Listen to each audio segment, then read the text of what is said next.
good morning everybody. Magkape tayo guys. Mag-almusal tayo guys ng papaya fruit. Ayan po. So malaki ang ating papaya ngayon. Magandang umaga po sa lahat sa atin. Kasi diet tayo ngayon. Fruit at egg lang tayo. Naubos ko na yung isang itlog. Pangalawang itlog na ito guys. So kailangan sa umaga ito lang kainin natin. Kasi medyo lumalaki na ang ating tiyan. Itlog. Dapat itlog yung kakainin ko ngayon. At saka, eto, yung kape. Kaso, may nagbigay po sa atin ng papaya. Sayang naman kung di natin kainin guys. Ayan. Hinog. Nasa ano lang ito guys. Yan sa paligid. Ang daming bunga ng papaya. Nagkanda hulog na guys. Kaya, sayang kung di kainin natin guys. Matamis ito guys, kay hinog to sa puno, hinog sa puno. Yan, tamis guys. Kunin natin ang buto. Ito yung maganda pag hinog sa puno kasi matamis talaga. Pangaon. Thank you Lord for this blessing. Yan, papaya fruit, healthy food. Kinukuha ko yung buto guys. Ayan. Fruit tayo. Ayan ang kapal ng laman. Whoop. Ayan. Ang tamis kasi hinog po ito sa puno.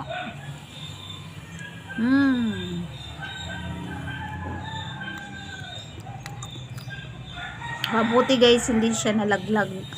Kasi mismo sa taas ito na hinog. Napakaraming bunga guys ang papaya dito.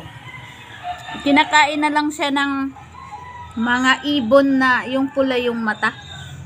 Oo, yan kahit ngayon tingnan nandun sa puno yung mga ibon, kitang-kita ko. Nakaharap kasi ako sa puno ng papaya guys.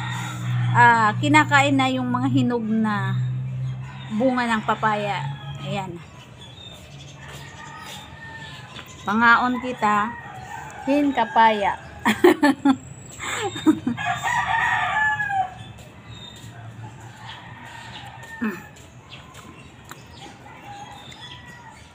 Ito po yung healthy diet natin. Ang laki ng papaya ko pero ubos ko to guys. Matamis. Mas masarap ito lagyan ng gatas. May gatas. Pero okay na ito, natural lang.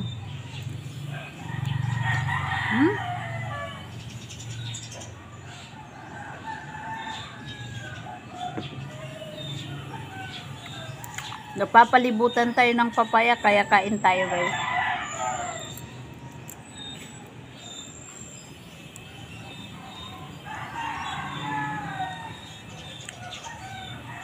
Yung una nasa likod na yun, namumunga na rin pero ang talagang yung malaking puno niya guys, natumba kasi hindi na niya kinaya yung bunga. Kasi ang dami na nga hitik na hitik sa bunga. Nung dumating yung bagyong Pepito, hinangin, naputol yung puno. Na yan, naubos yung bunga, nagkandalaglag. Tapos ngayon naman, may dalawang puno pa dito sa harap. Ayun, puno rin ng bunga. Kinakain ng mga ibon. Ito sa pangatlong puno ito na papaya. Mahaba. Ang tamis guys. Ang ganda talaga pag nakahinog sa puno ang papaya. Matamis, ang sarap. Diet tayo. Ito yung aking almusal. Pares tayo ng kape.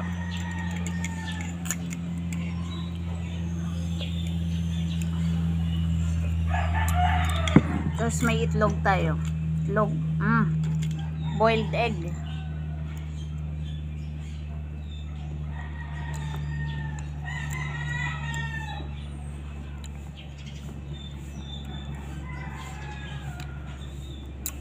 Sa church namin guys, may papaya kami na bagong puno ng papaya. Yung kanyang bunga, yung kulay parang orange siya.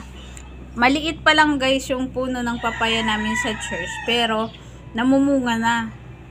Malalaki yung uri niya na papaya kasi ang bunga niya talagang malaki. May mga tinitinda sa mga department store. Ayan, tapos may puno naman kami ng papaya na ganito lang naman. Oo. Mababa rin pero marami ng bunga.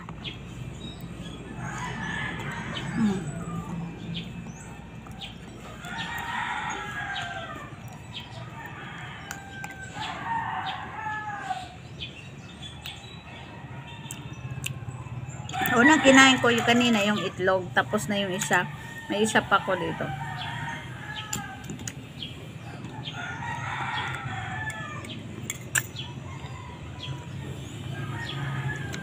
Ayos. Ayos guys ang ating papaya guys. Oh. Kasi yung mga anak ko, pinapakain ko kanina nito, nagmamadaling pumasok sa paaralan.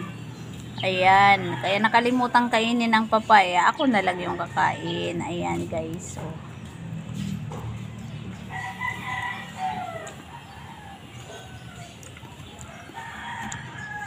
Ayos. Ayos na ayos. Pang ano to? Detox. Pang detox ito guys. Detox. Pangaon.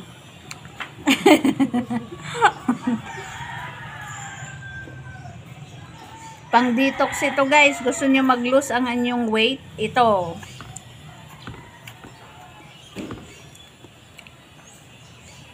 Damo nga dit punot kapaya. Itsimbahan. Mga taga di na surrender na la pagkaon. Itamsin at nagiinubos. Pangaon. Ubos ko na guys. Ang dami oh. Busog na ako guys. Kape tayo, kape. Kape naman, kape. Wow, ang sarap ng kape sa umaga guys. Marami tayong nakain ngayon na papaya. Ang tamis ng papaya guys. Mas matamis ito, mas masarap pag may asukal na malamig ang ating papaya. May gatas. Ayan, hindi na asukal. Gatas lang. Diba? Ayun si nanay. Yan ang bigay sa akin ng papaya guys. Dinanak ma ako. Hindi rin na ako si nanay. Tinugit kapaya. Kinauna la tamsi guys. Ako tamsi ako. Nakauna gapakat kapaya. Damo nga salamat. God bless po. Thank you for watching my vlog. God bless us all.